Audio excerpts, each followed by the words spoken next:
Gujarat police તરફથી અલગ અલગ રાજ્યોમાંથી ફેક લાઇસન્સના આધારે જો નોન પ્રોહિબિટેડ બોર વેપન્સ છે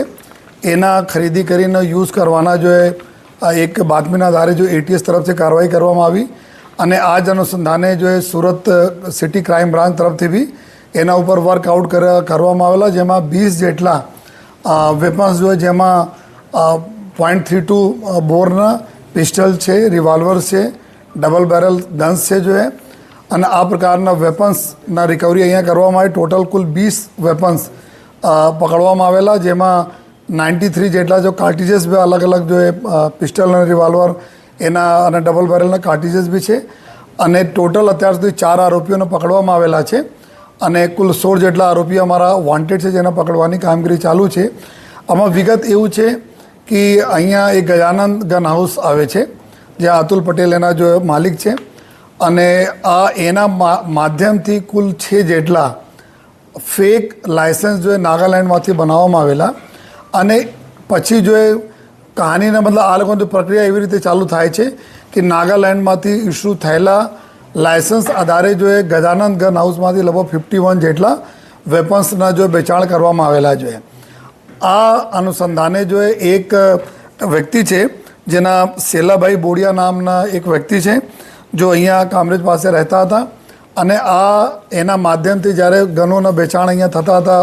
ગજાનંદ ગન હાઉસમાંથી ત્યારે જો અતુલભાઈ એના કોન્ટેક્ટમાં આવીને એક આસિફ કરીને એક વ્યક્તિ છે જો હરિયાણામાં રહે છે. જો આ બધા આમાં કિંગ પિન અત્યાર સુધી અમારે તપાસમાં નીકળ્યા છે જો મેઇન એના મુખ્ય એના કલ્પ્રિટ છે,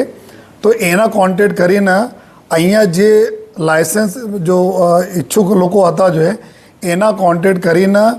અહીંયાથી એના આધાર પેન બીજા જો ફોટો વગેરે લઈને બ્લુ ડાર્ટ કુરિયરથી સીધે નાગાલેન્ડ મોકલવામાં આવતા હતા આસિફના બતાવેલ જગ્યા ઉપર જો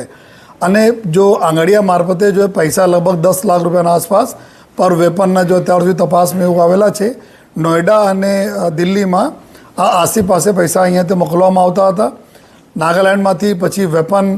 આપણાના લાઇસન્સ બને જોઈએ, લાઇસન્સ બન્યા પછી અહીંયા લાઇસન્સ આવે અને એના આધારે જો આપણા ગજાનંદ ગન હાઉસમાંથી ટોટલ બધા આ તમામ લોકોને જો વેપન અહીંયા આપવામાં આવેલા હતા. એટીએસ તરફથી બી રિકવરી કરવામાં આવી. પોલીસ જ્યારે ક્રાઇમ બ્રાન્ચની ટીમે કરી કુલ 20 જેટલા જો વેપન અમે રિકવર કરેલ છે. 4 આરોપી પકડા છે, 16 જેટલા આરોપીઓને પકડવાના બાકી છે, એની પ્રક્રિયા ચાલુ છે. આ લોકોના એમઓમાં ખાસ વાત એવું હતી કે 6 જેટલા લોકોના જો અતુલ પટેલે બનાવીને મોકલાયા, આ લોકો કોઈ દિવસ નાગાલેન્ડ જોયા પણ નથી, નાગાલેન્ડ ગયા પણ નથી, પરંતુ એના જો નાગાલેન્ડમાં એક એડ્રેસ ઘરના એડ્રેસ બતાવવામાં આવેલા છે અને આ એડ્રેસના આધારે ત્યાં પૂરી પ્રક્રિયા કરીને જો લાઇસન્સ એના મેળવવામાં આવેલા છે. અને ઘણા બધા એવા પણ કેસીસ છે કે જો નાગાલેન્ડમાં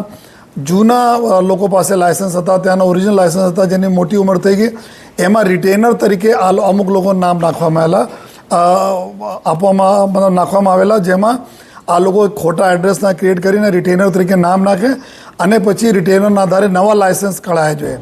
આમ નવા લાઇસન્સ માટે અમારી જો ટીમો ત્યાં નાગાલેન્ડમાં છે જો અત્યારે ત્યાંના ડિસ્ટ્રિક્ટ એડમિનિસ્ટ્રેશન સાથે જો સંકલનમાં છે કે ત્યાંથી કેટલા ખરેખર ઇસ્યુ થયેલા છે, અગર ત્યાંથી ઇસ્યુ થયેલા તો નહીં થયેલા હોય તો આ બધા કેવી રીતે આ લોકો ફોર્જરી કરીને ક્યાંથી બનાવે અને ક્યાંથી જો અત્યારે જો MHAની સાઇટ છે જો એના ઉપર UIN નંબર હોય છે, યુનિટ આઈડેન્ટિફિકેશન નંબર હોય છે, તમામ લાઇસન્સને એના ચઢાવવામાં પણ આવેલા છે. તો કેવી રીતે ખોટી રીતે આ સાઇટ ઉપર ચડાવવામાં આવેલી છે, અંદરનો કોઈ વ્યક્તિ ઇન્વોલ્વ છે કે નહીં, એના માટે પૂરી અમારી ટીમ અત્યારે કામ કરી રહી છે જો લેકિન અત્યારે કુલ 20 જેટલા વેપન,